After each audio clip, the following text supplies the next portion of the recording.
Hi, I'm Jared Breakall, a postdoctorate researcher at the Colorado School of Mines, working with the Get the Facts Out research project. Today, we are joined by Jas'Minque Potter, a middle school math teacher from Indianapolis. She has been teaching for 3 years, has a bachelor's degree in mechanical engineering, and a master's degree in secondary education. Today, we are going to be chatting with her about her career, how she ended up in the classroom, and why she enjoys being a middle school math teacher. So without further ado, let's speak to Jas'Minique. Would you be able to walk me through what a typical day looks like for you as a middle school math teacher during COVID? Okay, so I will say that a typical math or a typical day for me as a math teacher, as of this week, has been a lot different because our district just announced that we were going to full remote. So right now, as we're speaking, I have now done 5 days of just full remote learning with my students. And what that looks like is we are still required to come in during our contract times. So we, at the middle school level, we have to be in at 8:20, and we leave at 4:15 or 4:21. I don't know, 4 something. At 4:15, I believe is the latest that we can leave, or the earliest that we can leave. So with that, students do not log onto the computers until 9 o'clock. So I believe the district had a mindset to try to make it as structured as it was when they were in the building, which is something different from when we started in March, when it was just kind of a surprise. We were more so reacting to a situation, and it wasn't a lot of preparation time to help with supporting an e-learning environment because our district had never done an e-learning days at that time. So this week, the students would I come in at 8:20. I kind of prep my day, get ready for, whatever I'm going to teach. Every day we start off with a class called Impact, which is very similar to what others know as a homeroom. Right. So we do an Impact class, and the Impact is from 9 o'clock until 9:30. So students are expected to be on the call at 9 o'clock, and we do different activities. So being that this was the first week of full remote learning, we took a lot of time, or I personally took a lot of time, and my team took a lot of time to ensure that students could organize their thoughts and be able to be successful in this remote learning environment. So working on things like, how is my day going to look? We actually made a schedule and posted the Google Meets because we're Google School. So Okay. the Google Meets for the links for each class that they go to for the day. So I do Impact with the students at 9 o'clock, and then we have breaks in between each class. I have a prep period where I can plan my lessons and do some grading. But then I do the remainder of the day with the students. Our class periods now for full remote are 45 minutes, Okay. which is a lot different than pre-COVID, because pre-COVID they were 80 minutes. Oh, wow. So now 45-minute class periods, and the students have a 30-minute break in between each class. So in this time, sometimes I stay after on Google Meet and help students with work if they need help, like if they need help with their homework or if they did not understand something that was discussed during class. And then at the end of the day, because it's still that 30-minute window, at the end of the day, I kind of still just gather my thoughts for the next day, grade assignments, talk to students, and then at 4:15 I can leave. Now, I will note that with this remote learning, we do have a 40-minute kind of prep period where, again, we can do some one-on-one support with students or small group sessions to help students if they need help. Okay. Yeah, that's excellent. And so when the day ends at 4:15 and you're able to go home, does work typically follow you home at that point? Are you able to get your work done during the school day? How does that typically work for you? So for me personally, work-life balance is something that, one of my goals that I'm working on. So I usually, now that it's getting darker earlier, I try to leave by 6, but I typically do not like to take my work home. If I have to do work, I will stay after school and work on it. And then when I go home, it's just time for home. But since it's been getting darker a little bit earlier, there are times where I'll do work at home, but I try to be intentional in letting work be work and home be home. So the most that I'll do at home, if I do anything, is maybe update some grades in the grade book, and that might be like over a weekend or something. But again, like I usually stay after school to get the work done. And before daylight saving time, I was leaving 6:30, almost at least twice a week. I was staying until 6. Yeah, thank you so much for sharing with me about, sort of what a typical day looks like for you nowadays. Now, I wanted to ask you a question that sort of steps us back in time a little bit. I was wondering what your path was like to becoming a teacher. How did you end up landing in the classroom? Okay, so when I actually always knew I wanted to be a teacher since at least the earliest memory I can have is 5th grade. So when I was in 5th grade, I really liked the subject math, and I was actually a peer tutor to some of my classmates. And there was just a joy that I had even at that age level of helping someone to understand something that they did not understand. But, I feel that often we have dreams as kids, but then as we get older, life happens and we kind of push away from that dream that we had. And, in the back of my mind, I knew I always wanted to be a teacher. Like I would actually get practice worksheets for my math class. I would pass them out to my floor, my imaginary classroom. So I would hand out my worksheets to my floor or my stuffed animals at the time. And then I would grade the worksheets with a red pen. So it's just like I always knew I wanted to be a teacher. But then, along the way, I heard about, teachers don't make money. You're going to be miserable. Like I know people who've been teachers and, they went to college for 4 years and they went into the teaching field and they hated it and they had nothing to fall back on. And, I just heard all of these negative seeds that were planted in terms of the profession to where it kind of steered me away from pursuing it immediately. It was something that I always said I would fall back on. So I actually I went to Alabama A&M University and then I got my undergrad degree in mechanical engineering because I had teachers, even in high school, that was like, engineers make money, you should do engineering first, especially because you like math. And then after you can fall back into teaching. So I actually worked I did a co-op with Rolls-Royce Corporation. So I started working there when I was a junior in college, and I worked there for a total of a little over 5 years, including my college experience time. And I really liked what I was doing, but I felt that I was not operating in my purpose and in my calling. So I had a church home here in Indianapolis that really pushes people to go after, what is your God-given purpose? What are you here on this earth to do? So I started researching programs that I could do, being that I had this mechanical engineering degree. It seemed like it was just not as easy to just go into teaching. It seemed like, you had to get all these certifications, and I really did not know how or where to start. And I ended up finding out about these master into teaching program where people who have bachelor degrees in other areas could get a Master of Arts in Teaching. So I stumbled across University of Indianapolis and their program. It was actually interesting because at the time it was the Woodrow Wilson program, and I didn't make it into the Woodrow Wilson program. But then the following year, I ended up making it into the Teach Them Cubed program, which was still the same program, just different funding. Okay. And I did an accelerated master's program for a year. Did some student teaching in that year, and then here I am. Yeah, thank you so much for sharing all that with me. And maybe I can touch on this later. Actually, maybe we can just touch on it now because I'm really interested. But I know that you said that, you were faced with a lot of different negativities about the profession. And I think we've all sort of heard that before. And now that you've been here in the teaching profession for a few years now, do you feel like those negativities had merit? Do you feel differently about that now based on your experiences? So for me, absolutely not. I've heard the horror stories, and don't get me wrong, I have some crazy stories that I will, I should write them down because I kind of forget over time. But it's it's so much more rewarding. You know, there are goods and bads, but that's with any career that you choose to go into.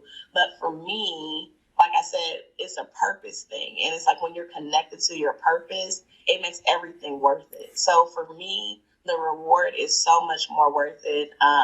The students that I work with, and I've only been in this district. Even when I did my student teaching, I was just at the high school, and now I'm here in the middle school. So for me, the horror stories, like, I guess when I tell people stories, it could be like, oh, wow, that's crazy. But for me, it's just, yeah, it's been an amazing time. Like, I feel like my good days outweigh my bad days. It's, the story that I always heard, even from people who enjoy the profession, it's kind of like a roller coaster. Mm-hmm. You know, you have those times when you're on your roller coaster and it's just like a little shaky, but at the end of the day, especially if you're a thrill seeker, like, you're going to get back on that roller coaster again because you enjoyed the experience. So that's been my overall teaching experience so far. Excellent. That's great. Thanks for sharing that with me. And my next question I had for you is sort of in lines with what you've just been talking about. Would you be able to tell me a few of the reasons why you love your job? A few of the reasons I love my job. So one is obviously the students. Like, because I ventured away a little bit from my purpose, but I still found a way back to it. And now I'm working. Like, I honestly, most of the time, especially when I'm with the students, I don't feel like I'm working. I just feel like, you know, I'm coming here and doing what I love to do. So one of the things that I love about teaching, first of all, I love the content math. And I think that there's just this huge misconception that I'm not good at math, or math is just not fun. And I really enjoy helping people to fall in love with the subject of math. I believe, like, growing up, I had teachers who loved the subject, and they made it the learning experience relevant for me. So I love making the learning experience relevant for my students. And then I love just, even outside of the content of math, trying to push them towards their purpose. A lot of times, especially coming straight out of elementary school, some of them don't know what they want to do. A lot of them don't, but some of them do. And I like having those conversations of, you know, just reminding them of their why. You know, they come to school every day. It's not just because you have to come to school, but eventually, like, what are your goals in life? What do you want to be? And I just really enjoy having those conversations with these kids, because I want them to remember these types of conversations when they get older, as opposed to, you know, some of the negative things that they may encounter in life. I always want them to come back to their why. So those would be my top two things. It's just, you know, teaching the content and having students to be able to understand it, and then helping them find their purpose and gearing them towards, you know, focusing on their why as they're in the classroom. That's just great. It sounds like I want you as my middle school teacher. I wish I could go back in time. That's awesome. So. And I'll say too, I often, you know, guide them back to that. So like when they have like issues or when they get in trouble, you know, I tell them, hey, you're supposed to be a basketball player one day. And I said, I'm going to know famous people. So I want you to remember, you know, your math teacher in middle school when you make it one day, but you're not going to make it if you're in here, you know, getting in fights and getting in trouble and because you're missing your education. So I often remind them of that, because I tell them I want to be that teacher that, you know, they reference when they get older, that the math teacher that helped them to get to that point. So I often use that to, you know, especially when I see them kind of going off course, that, you know, I want them to remember me. There's so many different, you know, facets of education, and there's more than just teaching the content, you know, and it's about helping kids to progress and to improve and become who they need to be. My next question for you is about the summertime, actually. What do the summer months typically look like for you as a teacher? What do you like to do with that time? Okay, so for me, I like to travel. Even when I was at Rolls-Royce, it was just something that was in me. Like, after I graduated college, that was like, we don't get summer breaks anymore. Like, and I think that, you know, most people kind of get with it and they're cool. They're like, you know, whatever, I don't need summer breaks. I get vacation time. But for me, it was just a big thing. I'm like, I don't get summer breaks anymore. So I was like, that's another reason I know I'm supposed to be a teacher, because this doesn't make, like, this world just, I can't comprehend it. It does not make sense to me. So when I get my summer vacations, I love to travel. As I mentioned before, I'm from Florida, so I like to go home. Eventually, I would like to spend my time, like, traveling abroad and overseas. One of my plans in the near future, well, I wanted to do it before COVID, was I actually wanted to take some time and do a Spanish immersion program because the population that I work with is 30% Latino, and I really want to learn the language so I can be a more effective teacher and be able to communicate with some of my parents who do not speak English, or English speaking is a barrier. So I like to use my summer plans to just travel. That has been one of my biggest things. So with my two purposes, it's always been education and traveling. So I also like to share these experiences with my students because a lot of times, like, some of them have never even been outside of the state of Indiana or out of the city of Indianapolis. So I like to also share these experiences with these students and try to incorporate them in my lessons and give them things to dream about, give them things that they want to, places that they maybe want to be able to see when they get older. So I totally dedicate my summers to traveling and binge watching TV shows when I can on my off days of traveling. So part of this are people who may be wondering, man, should I become a teacher? Is that sort of a path for me? And so that's sort of what my next two questions sort of focus around a little bit. And so the first one here is, what are the reasons you would recommend teaching as a career to STEM majors? So, one, I think that so many students, and no shade or no offense to any of the arts, but I think that STEM, I feel I'm biased, but I feel like technology rules the world. I feel like this world is forever changing, and I love to have conversations with the students about, okay, what you want to be when you grow up. Is that even going to be a profession by the time you're an adult? So I love to push my students because I feel like they kind of tap out, especially in some of these STEM subjects. So I originally wanted to teach high school, but then I came to middle school because I realized that students are starting to not like some of these subjects by the time they leave elementary school. So especially in secondary education, oftentimes the teachers who teach these subjects have a love for the subject. So I think that if you really understand a content and you understand it well, and you want to share that love for that content, it would be awesome to go into a teaching position to help the youth, the kids, the future, to be able to understand and want to pursue STEM careers or STEM field careers. I would also say it's rewarding. Like I said before, it's a very rewarding position. You literally can be teaching the next president of the United States, or the next person the person that's going to find the cure for cancer. You never know what's locked in the minds of these children. And you may be the key to help them figure out and find that passion to where they become like one of the most successful people on earth. So that thought alone just inspires me. And if those types of things inspire you, I think that you should go for it. Excellent. Yeah, thank you for sharing that. Yeah, the second question is, what would you want a STEM major who may be considering teaching to know before entering the profession? Okay, so in terms of just like being certified, so I'll start with that first, because I feel like for me, that was something I had to wrap my mind around. There are many programs across the country, that offer a pathway for people who may be in a STEM field or may be getting their degrees in STEM field, like their bachelor degrees in STEM fields, that can like transition into teaching. So one, I would definitely do my research. Two, certifications are a big thing. So for me, one thing that I probably would have changed if I could have was I would have probably minored in math. So by the time I became, when I did transition into teaching, I had to take like a math certification just to say I'm smart enough to teach math. And those tests are very challenging. I'll be honest. They're very, very challenging.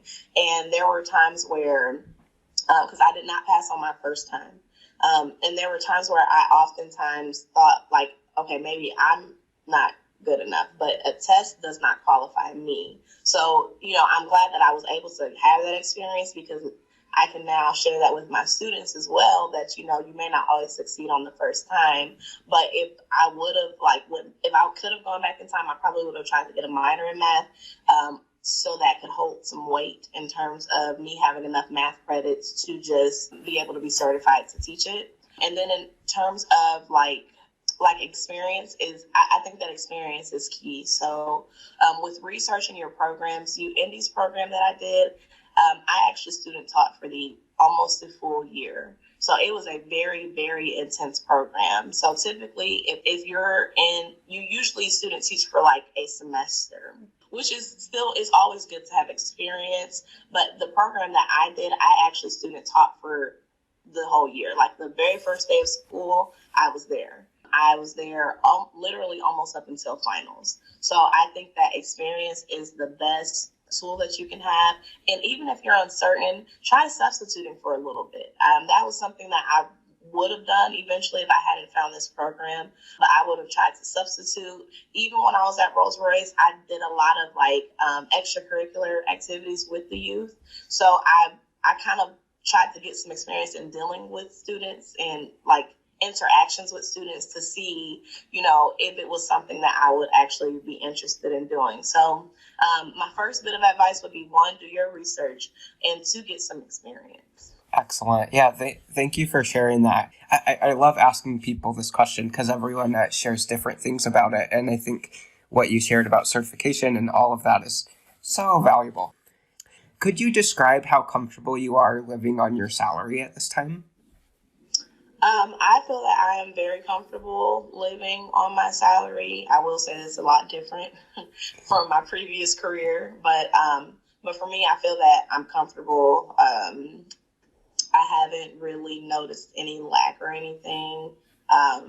They start us off pretty well, and they do a good job of kind of, I don't know what the word would be, but kind of creeping you up, like your little increase in your pay as you go. Yeah. Thanks for sharing that. Anything else you'd like to share about sort of that vein of life as a teacher or living on a teacher's salary? To be honest, for me, I was kind of shocked because people made it seem like it was such a bad, like I was going to be like dirt poor, and I personally just have not experienced that. And I feel blessed and I feel thankful. And to be honest, for me, it's also because I know I'm doing what I feel that God called me to do. I don't feel like I will lack in those areas. So I have been totally comfortable. I mean, I even bought a new car. Like this has been an amazing season for me to where, and I also think too, it depends on, how you are with your money, if you budget, if you save. But for me, like everything that I heard that kind of scared me away from teaching, I have not experienced that at all, like in terms of the salary. So I do feel very fortunate and very blessed. And it also could be the area I live in as well. But I have been totally fine with what I make and Excellent. haven't had any issue. And Sounds then good. people also have there are teacher discounts on things. Like you can go places and get teacher discounts. And like I said, for me, the lifestyle that I want to live, I want to travel. So it's just like I